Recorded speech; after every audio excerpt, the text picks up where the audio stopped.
अस्सलाम वालेकुम। आज लिटरेरी थ्योरी में हम डिस्कस करेंगे डीकंस्ट्रक्शन को। डीकंस्ट्रक्शन का जो कंसेप्ट है ये जैक्स दरीदा ने दिया था और ये एक ऐसा स्कूल ऑफ थॉट है, एक ऐसा एनालिसिस का मेथड है जो कि चैलेंज करता है फ़िक्स आइडिया को, फ़िक्स मीनिंग को।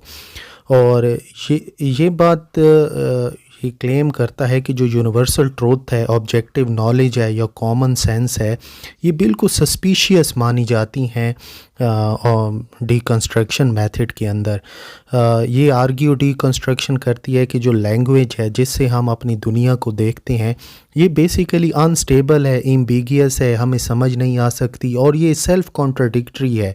इसीलिए जो भी मीनिंग हम इस दुनिया का बनाएंगे, चाहे वो लिटरेरी टेक्स्ट के ज़रिए होगा या जैसे भी होगा, वो हमेशा अनस्टेबल रहेगा। उसके अंदर मल्टीपल और कॉन्ट्राडिक्टरी मीनिंग्स बनते जाएंगे। मिसाल के तौर पे एक क्लास बैठी है हमारे सामने, मैं एक नावल है उसके सब बच्चों को वो एक पोएम दे देता हूँ या एक नावल दे देता हूँ, तो मैं उनसे ये कहूँगा कि अब आप सारे बच्चे अपना मीनिंग निकालें कि आपने इस पोएम को पढ़ के क्या मीनिंग निकाला है। तो हर बच्चे का मीनिंग अलग अलग होगा, किसी का मीनिंग मिलता होगा, किसी का नहीं होगा। तो जो ऑथर के आइडियाज़ थे उस मीनिंग, उस पोएम के अंदर जो उसने डाले थे या नावल के अंदर डाले थे, वो तो हम ये कहेंगे वो तो शायद ही कोई इंडिविजुअल, शायद ही कोई स्टूडेंट उनको पकड़ सके, शायद उसको ग्रैस्प कर सके। हर बंदे का आइडिया अलग होगा, इसीलिए हम ये कह सकते हैं जो मीनिंग है वो हमेशा अनस्टेबल रहता है, वो एक इनफ्लेक्स रहता है और हमेशा चेंज करता रहता है मीनिंग। किसी भी का वर्क का जो मीनिंग है वो एक जैसा हमेशा नहीं रहता और यही मेन कंसेप्ट है डीकंस्ट्रक्शन का। आइडियाज़ की अगर हम बात करें तो सबसे पहले जो डीकंस्ट्रक्शन वाले ये बात कहते हैं कि ये जो हमारी लैंग्वेज है ये इनस्टेबल है, ये लैंग्वेज न्यूट्रल सिस्टम नहीं है कम्युनिकेशन का, और जिसके ज़रिए हम अपने थॉट्स को बयान करते हैं। हम ये कहते हैं कि एक सिग्निफायर है और उससे एक सिग्निफाइड का कंसेप्ट निकलता है, लेकिन ये बात बिल्कुल ही चैलेंज की गई है डीकंस्ट्रक्शन के अंदर। साथ में जो कनेक्शन है वर्ड का और मीनिंग का वो भी आर्बिट्रेरी है और ये टाइम के साथ साथ, कल्चर के साथ साथ चेंज होता रहता है। फिर कंसेप्ट आता है डिफरेंस का, ये बहुत ही इम्पॉर्टेंट कंसेप्ट है, इसको आप समझिएगा। इसका मतलब है टू डिफ़र और टू डेफर। अब आपके सामने डिफरेंस के दो कंसेप्ट हैं डीकंस्ट्रक्शन के अंदर, एक है अनलाइक का और एक है डिफेरल का। अब आपके तीन वर्ड्स देखिए, हैट, बैट और कैट। इसमें आप ये देखेंगे कि ए टी, तीनों वर्ड्स के अंदर ये दो लेटर्स मौजूद हैं, ए टी, और तीनों वर्ड्स में पहला जो लेटर है एच, बी और सी, ये चेंज हो रहा है, जबकि ए टी हर लफ्ज़ में आ रहा है। तो ये भी एक डिफरेंस है कि एक लेटर अनलाइक है और दो लेटर आगे कंटिन्यू कर रहे हैं। तो ये डिफरेंस का एक कंसेप्ट है। दूसरा कंसेप्ट क्या है? दूसरा कंसेप्ट ये है कि मिसाल के तौर पे आपने एक प्लांट का वर्ड लिखा है डिक्शनरी के अंदर, उसके आगे कुछ वर्ड्स आपके आए हैं, आपको वर्ड समझ नहीं आए, आपने उनमें से फिर एक वर्ड लिखा है, फिर उनमें से आगे एक पूरी डेफिनेशन आई है, वो भी आपको समझ नहीं आई, फिर आपने दोबारा उसी में से वर्ड समझने के लिए एक लेटर डिक्शनरी में लिखा, फिर से ऐसी लाइन आपके सामने आ गई जो आपको समझ नहीं है। यानी ये जो मीनिंग है वर्ड का, ये जो लेट होता जा रहा है, डेफर होता जा रहा है, यही मेन कंसेप्ट है डिफरेंस का। मिसाल के तौर पे अब मैंने एक वर्ड लिखा फ्लावर का, अब उसके मैंने एक वर्ड लिखा प्लांट का, उसके आगे ट्रंक आ गया, उसके आगे लीव्स आ गए, मुझे नहीं पता। एंड में मैं जाके एक जगह पे रुक जाऊंगा और मैं कहूँगा कि चलो मैं आज से ये बात मानूंगा कि ट्री में के अलावा ये जो जितने भी, बल्कि प्लांट के अलावा जितने भी वर्ड्स आए थे ये सारे किसी और चीज़ को सिग्निफाई कर रहे हैं, और ये जो प्लांट अकेला वर्ड है ये इस चीज़ को सिग्निफाई कर रहा है। यानी ये जो बार बार मेरा डिक्शनरी में वर्ड को देखना और चीज़ को समझ ना आना और फिर से लिखना और फिर एक और लाइन आ जाना वो भी समझ, यानी जो मीनिंग का लेट होना है, यही बेसिकली हम कहते हैं डिफरेंस को। नेक्स्ट जो कंसेप्ट है वो ये है अगर हम इसी को थोड़ा सा और बढ़ा लें, हम गुड और ईवल की एग्ज़ाम्पल भी देख लें कि हमने गुड की एग्ज़ाम्पल देखनी है। हम पहले बयान करेंगे कि गुड होता क्या है। हम सारी वो चीज़ें लिख देंगे कि ये चीज़ गुड है, ये चीज़ गुड है, ये चीज़ गुड है, ये चीज़, और इनके अलावा कोई काम भी और हुआ ना वो ईवल होगा। इसके अलावा कोई काम भी और हुआ वो ईवल होगा। इससे जो हमारा मीनिंग है ईवल का जो लेट हुआ है, इसी को हम बेसिकली डिफरेंस कहते हैं। अब हम आगे देखते हैं एब्सेंस ऑफ सेंटर। क्योंकि मीनिंग फिक्स नहीं है इसीलिए कोई सेंटर भी नहीं हो सकता, कोई पॉइंट ऑफ रेफरेंस भी नहीं हो सकता जिसके ज़रिए हम दुनिया को समझ सकें।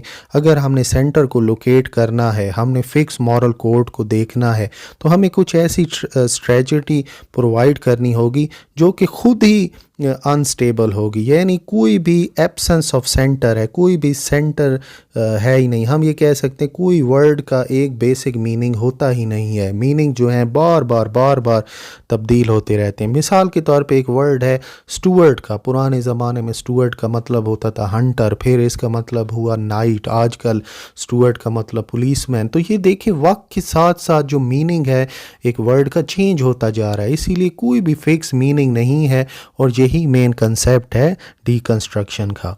नेक्स्ट है इम्पॉसिबिलिटी ऑफ ऑब्जेक्टिविटी, कि क्योंकि हम दुनिया को लैंग्वेज के ज़रिए समझते हैं और लैंग्वेज बार बार शिफ्ट होती है, चेंज होती है, इसीलिए हमारा जो एक्सपीरियंस है एक ख़ास चीज़ का वो हमेशा सब्जेक्टिव ही रहता है, ऑब्जेक्टिव नहीं होता।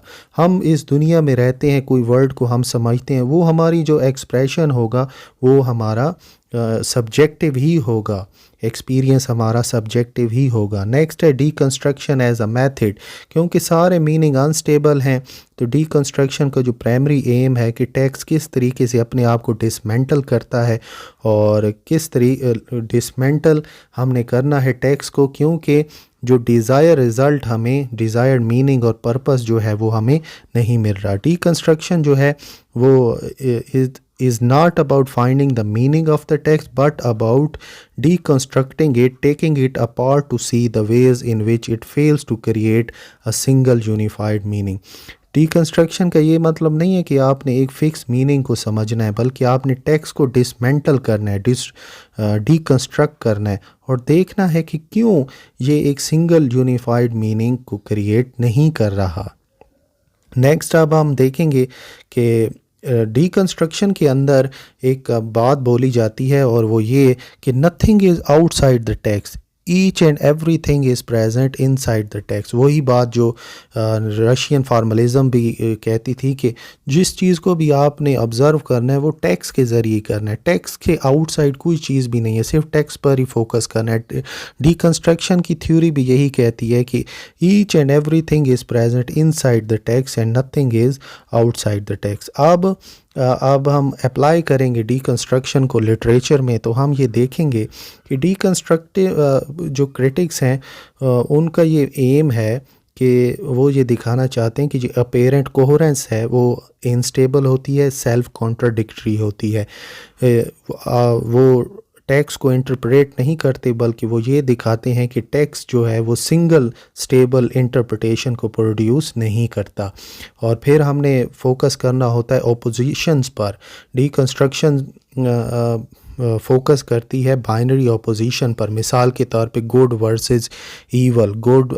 अब यहाँ पर एक बात और भी आपने नोट करनी है कि डीकंस्ट्रक्शन में कहा जाता है कि सोसाइटी के अंदर बाइनरी अपोजिशन नहीं है बल्कि आपको हायरार्की मिलेगी। आप ये देखेंगे कि एक चीज़ को ज़्यादा इम्पोर्टेंस दी जा रही है तो दूसरी चीज़ को इम्पोर्टेंस नहीं दी जा रही। मिसाल के तौर पे सोसाइटी है तो मेल के साथ कौन सा दूसरा ऑब्जेक्ट कनेक्टेड होगा, फीमेल। हम ये देखेंगे कि सोसाइटी के अंदर हायरार्की है, बाइनरी अपोजिशन नहीं है बल्कि हायरार्की है। मेल को ज़्यादा फोकस किया जा रहा है, फीमेल को फोकस नहीं किया जा रहा। तो ये हायरार्की हमें मिलेगी डीकंस्ट्रक्शन के मेथड में। Next emphasis on marginal element. Deconstructive जो रीडिंग है ये फोकस करती है उन एलिमेंट्स को जो कि मार्जिनस पे मौजूद होते हैं, जो कि ख़ास तौर पे ऑब्सक्योर कैरेक्टर्स होते हैं, फॉरगॉटन इमेज होती है, फुट नोट होते हैं या माइनर इंसिडेंट होता है, इनके ऊपर भी फोकस किया जाता है। जब हम इन चीज़ के ऊपर फोकस करते हैं तो हमें सेंट्रल मीनिंग जो है वो जाके पता चलता है टेक्स्ट का, जो कि टेक्स्ट वाकई में कन्वे कर रहा होता है। फिर अपोरिया का कंसेप्ट बहुत ही इंपॉर्टेंट है डिकंस्ट्रक्शन के अंदर। इसका ये मतलब है aporia is dead end point where text fail to resolve. कभी कभार आप टेक्स्ट को पढ़ेंगे आपको ऐसा लगेगा कि एक जगह पे सारे जो कन्फ्लिक्ट हैं वो डेड एंड पे पहुंच गए हैं, वो रिजॉल्व ही नहीं हुए, आपके पास कोई नतीजा ही नहीं निकला। इसी को हम अपोरिया कहते हैं। मिसाल के तौर पे वेटिंग फॉर गॉडो हमने पढ़ा, जब वो एंड हो रहा था दोनों करेक्टर व्लादिमीर और स्ट्रेजन कहते थे चलो अब चलते हैं, गॉडो तो आएगा नहीं। ये कहने के बाद भी वो वहीं पर बैठे रहे, वो गए नहीं। हम ये सोचते हैं कि जब उन्होंने डिसाइड कर लिया था कि जाने का तो वो क्यों बैठे रहे। टेक्स्ट में, नावल्स में, ड्रामा में ऐसी चीज़ें आती हैं जहाँ पर अपोरिया हमें मिलता है, यानी उससे आगे हम आगे बढ़ ही नहीं सकते। जो कन्फ्लिक्ट है रिजॉल्व होता ही नहीं है और वहीं पर चीज़ की एंडिंग करा दी जाती है।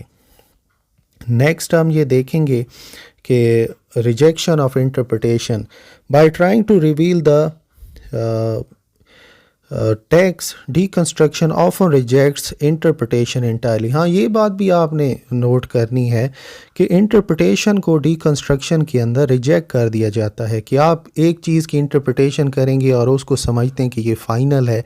ये हो ही नहीं सकता, वो इंटरप्रिटेशन फ़ाइनल नहीं होगी और कोई, क्योंकि मीनिंग अनस्टेबल है, मीनिंग फिक्स नहीं है। अब हम कुछ एग्जांपल्स देखते हैं, जैसे एक स्टोरी देखते हैं गुड और ईवल की। हमने स्टोरी पढ़ी और उसके अंदर हम ये बात देखते हैं कि एक स्टोरी है जिसके अंदर गुड और ईवल है और हम कहते हैं कि गुड बंदा ये काम करता है, और कभी कभार हम ये देखते हैं कि गुड पर्सन जो है वो अपने दुश्मन को हराने के लिए बुरा काम भी कर रहा है। तो दूसरी तरफ ईवल कैरेक्टर है जो कि अपने सारे ईवल काम करता है, लेकिन फिल्म में, ड्रामे में या टैक्स के अंदर कहीं पर वो कोई अच्छा काम भी कर देगा। तो यहाँ पर आप ये देखें कि जो आइडिया है गुड और ईवल का वो खुद अनस्टेबल है, खुद कॉन्ट्राडिक्टरी है। हम एक बंदे को कह रहे हैं कि ये अच्छा करेक्टर है, ये सारे ड्रामे में अच्छी अच्छी काम करेगा, लेकिन वो अपने हीरो को, अपने विलन को मारने के लिए कोई बुरा काम भी कर रहा है। इसी तरह ईवल करेक्टर भी कुछ अच्छा काम भी कर देता है। तो हमारे सामने जो आइडिया है वो अनस्टेबल हो गया। इसी तरह हीरोइक फिगर है, हम एक बात कहते हैं कि हीरोइक बंदे ने सारी अच्छे काम करने हैं, इसने मॉन्स्टर को मारना है, इसने हीरोइन को बचाना है, ये, लेकिन वही कभी कभार कमज़ोर पड़ जाएगा, कभी कभार हार मान जाएगा। यानी जो हीरोइक फिगर का कंसेप्ट है वो भी अनस्टेबल हो गया। तो ये जो अनस्टेबिलिटी है यही मेन कंसेप्ट है डीकंस्ट्रक्शन का, कि कोई मीनिंग स्टेबल और फिक्स है ही नहीं इस दुनिया में।